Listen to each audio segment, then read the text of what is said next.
अस्सलाम वालेकुम अज़ीज़ तलबा। आज हम लोग एक टॉपिक पर डिस्कस करेंगे जो कि है हमारे पास रिपल टैंक। रिपल टैंक बेटा एक ऐसी डिवाइस का नाम है जिस डिवाइस की मदद से हम वाटर वेव्स क्रिएट करते हैं। मतलब इसके अंदर वाटर वेव्स को प्रोड्यूस किया जाता है और फिर उनकी स्टडी करने के लिए हम लोग रिपल टैंक को इस्तेमाल करते हैं। करैक्टरिस्टिक्स की जो हैं स्टडी करने के लिए, ये प्रॉपर्टीज़ जो होती हैं वेव्स की, उसको स्टडी करने के लिए हम लोग रिपल टैंक को इस्तेमाल करते हैं। बेटा अगर हम लोग इसकी कंस्ट्रक्शन की बात करें अपने रिपल टैंक की, तो ये दर हकीकत एक आप यूँ समझ सकते हैं कि टेबल टाइप होता है जिसके ऊपर एक ट्रे लगा होता है गिलास का। सपोज़ ये हमारे पास वो गिलास लगा हुआ है, ठीक है। ये गिलास का बनाया एक ट्रे टाइप होता है, टब टाइप, ठीक है जी बेटा। तो क्या होता है दर हकीकत हम लोग इसको इस्तेमाल किस मकसद के लिए करते हैं, ये हमारे पास इसका मकसद आप लोग जानते हैं कि ये वाटर वेव्स को क्रिएट करने के लिए इस्तेमाल हो रहा है। यहाँ पे एक हम लोग लाइट यूज़ करते हैं।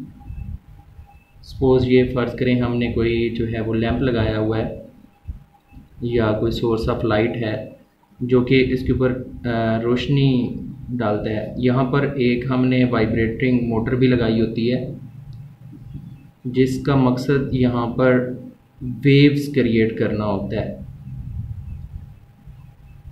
जी। डेफिनेटली ये लाइट और वाइब्रेटिंग मोटर किसी स्टैंड के ज़रिए यहाँ पे फिक्स्ड की जाती हैं और ये जो आपकी अर्थ है, मतलब जो आपका रेफरेंस लेवल होता है उससे थोड़ा सा ट्रे हाइट पे होता है। और सोर्स ऑफ लाइट इसलिए लगाया जाता है कि यहाँ पे हम इन वेव्स का अक्स जो है वो इमेज जो है वो हासिल कर सकें और फिर उनकी मदद से आपकी जो पैदा होने वाली वेव्स हैं उनके बारे में स्टडी की जा सके। सॉरी, वेव्स की जो करैक्टरिस्टिक्स हैं या प्रॉपर्टीज़ हैं उनकी स्टडी की जा सके, ठीक है बेटा। अब आप लोग जानते हैं कि हमारे पास वाटर वेव्स जो वेव्स थी, इनकी प्रॉपर्टीज़ में रिफ्रैक्शन, रिफ्लेक्शन और डिफ्रैक्शन था। तो आप लोगों को याद होगा कि हमने लास्ट टाइम भी बात की थी कि रिफ्लेक्शन वेव्स का ऐसा फिनोमेना है जिसमें एक वेव आती है और टकरा कर वापस चली जाए। मतलब जिस मीडियम से आ रही थी उसी मीडियम में अगर वो वेव कोई वापस चली जाती है तो उसको हम फिनोमेना को रिफ्लेक्शन कहते हैं। और ऐसी लाइन जो किसी भी सरफेस के ऊपर 90 के एंगल पर हो, मतलब परपेंडिकुलर हो, उसको हम नॉर्मल कहते हैं। जो आने वाली रे होती है इसको हम लोग इंसिडेंट रे का नाम देते हैं और जो टकरा कर वापस जाती है उसको हम लोग रिफ्लेक्टेड रे का नाम देते हैं। और जो ये एंगल बनाती है इसको एंगल ऑफ इंसिडेंस, और जो रिफ्लेक्टेड रे बनाती है इसको एंगल ऑफ रिफ्लेक्शन कहते हैं। और रिफ्लेक्शन के लाज में है कि एंगल ऑफ इंसिडेंस इक्वल होता है एंगल ऑफ रिफ्लेक्शन के जी बेटा। तो ये अगर फिनोमेना हम रिपल टैंक में ऑब्जर्व करना चाहते हैं तो इसको किस तरह से ऑब्जर्व किया जा सकता है, दैट्स अ वेरी सिंपल। कि आप लोग अपने रिपल टैंक में, सपोज ये आपका रिपल टैंक का ट्रे है, ठीक है, तो आप लोग क्या करेंगे, जस्ट इसमें कोई एक रुकावट स्लिट जो है वो प्लेस करवा देंगे। जो वाटर वेव्स होंगी जब वो इसके साथ आके टकराएंगी तो डेफिनेटली वो रिफ्लेक्शन का फिनोमेना जो है वो प्रोड्यूस करेंगी, ठीक है। इस तरफ भी वैसे वाटर वेव्स होंगी, जो मोटर है उसकी वाटर वेव्स क्रिएट हो रही हैं तो ये रिफ्लेक्शन, मतलब ये हमने इसके अंदर एक कोई स्लिट प्लेस करवा दी, कोई रुकावट रख दी, तो इसके साथ जब आके वेव्स टकराएंगी तो ये रिफ्लेक्शन का फिनोमेना जो है वो शो करेंगी। सेकंड वन हमने बेटा डिस्कस किया था रिफ्रैक्शन के बारे में। तो आपको याद होगा कि रिफ्रैक्शन ऐसा फिनोमेना है जिसमें वेव्स, सपोज ये हमारे पास कोई सरफेस है, ये इसके ऊपर नॉर्मल है, ठीक है। अब वेव्स का आना, सपोज ये कोई वेव आती है और टकरा के गुजर जाती है, ये आपकी पास इंसिडेंट रे होगी, ठीक है। ये आपके पास कौन सी रे होगी, रिफ्रैक्टेड रे होगी। और ये एंगल ऑफ इंसिडेंस और ये एंगल ऑफ रिफ्रैक्शन, ठीक है। तो इसका लॉ था कि sine i over sine r जो है, मतलब एंगल ऑफ इंसिडेंस और एंगल ऑफ रिफ्रैक्शन की जो रेशियो है ये कांस्टेंट होती है। तो ये फिनोमेना हम अगर रिपल टैंक में ऑब्जर्व करना चाहते हैं तो इसको रिपल टैंक में कैसे ऑब्जर्व किया जा सकता है, that's a very simple. Suppose ये मेरे पास रिपल टैंक का ट्रे है, ठीक है। इसको ऑब्जर्व करने के लिए बेटा आप अपने रिपल टैंक को दो हिस्सों में तकसीम कर देंगे।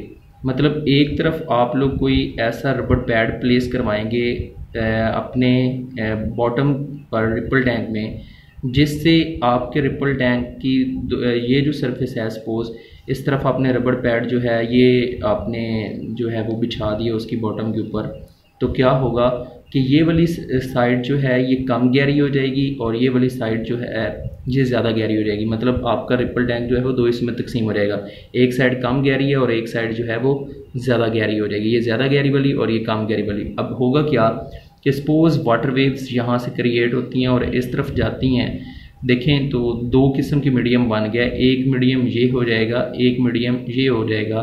तो जब इस मीडियम की इस प्लेन के साथ वेव्स टकराएंगी तो वो रिफ्रैक्शन का फिनोमेना शो करेंगी। तो इस तरह से हम लोग अपना रिफ्रैक्शन का जो फिनोमेना है उसको रिपल टैंक में ऑब्जर्व कर सकते हैं। बेटा याद रहे कि जो यहाँ पर स्पीड होती है वाटर वेव्स की वो डिपेंड करती है डेप्थ के ऊपर, कि पानी की गहराई क्या है, ठीक है, वो डेप्थ के ऊपर डिपेंड करती है। तो अगर बेटा हमारे पास जो डेप्थ है ये कम होती है, मतलब ये डिक्रीज़ करते हैं हम लोग, जैसा कि यहाँ से ज़्यादा गहराई थी यहाँ कम गहराई थी, तो जो आपके पास वेवलेंथ होती है वो भी डिक्रीज़ हो जाती है। मतलब ये भी आपके पास क्या हो जाती है, डिक्रीज़ हो जाती है। लेकिन अगर हम वेव की फ्रीक्वेंसी की बात करें तो फ्रीक्वेंसी के ऊपर किसी किस्म की कोई तब्दीली नहीं आती, मतलब ये आपकी सेम रहती है। वजह ये होती है कि फ्रीक्वेंसी डिपेंड्स कर रही होती है किस चीज़ के ऊपर, आपकी पैदा करने वाली मोटर की फ्रीक्वेंसी के ऊपर, ठीक है। तो मोटर की फ्रीक्वेंसी जो है वो एज इट सेम रहती है, जिसका मतलब है फ्रीक्वेंसी यहाँ पर चेंज नहीं होगी। आप लोगों ने रिलेशन पढ़ा हुआ है V is equal to f lambda.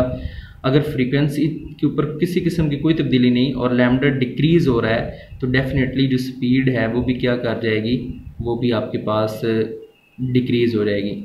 तो दूसरे अल्फाज में आप सिंपली कह सकते हैं कि अगर आप लोगों के पास अगर आपके पास डेप्थ डिक्रीज़ होगी तो स्पीड भी डिक्रीज़ होगी, अगर डेप्थ इंक्रीज़ होगी तो स्पीड भी क्या होगी, इंक्रीज़ होगी। जी, तो बेटा लास्ट फिनोमेना हमने डिस्कस किया था जो कि था डिफ्रैक्शन। डिफ्रैक्शन के बारे में आप लोग जानते हैं कि दैट्स अ वेरी सिंपल, कि वेव्स का, ये सपोज हमारे पास प्लेन वेव्स हैं, हम यहाँ पे कोई स्लिट प्लेस करवाते हैं, लेट्स सपोज ये, ठीक है। अब वेव्स का इन किनारों के गिर्द मुड़ जाने के अमल का हम लोग क्या नाम देते थे, डिफ्रैक्शन। और आप लोगों को समझ आ चुकी होगी कि इसको अगर हम रिपल टैंक में ऑब्जर्व करना चाहते हैं तो जस्ट हमें इस तरह की कोई स्लिट हमें अपने रिपल टैंक में प्लेस करवानी पड़ेगी और ये वाला फिनोमेना भी हम रिपल टैंक में क्या कर सकते हैं, ऑब्जर्व कर सकते हैं। आई होप बेटा आप लोगों को इन तमाम चीज़ों की अच्छी तरह से समझ आ गई होगी। बाकी इंशाल्लाह हम नेक्स्ट लेक्चर में करेंगे।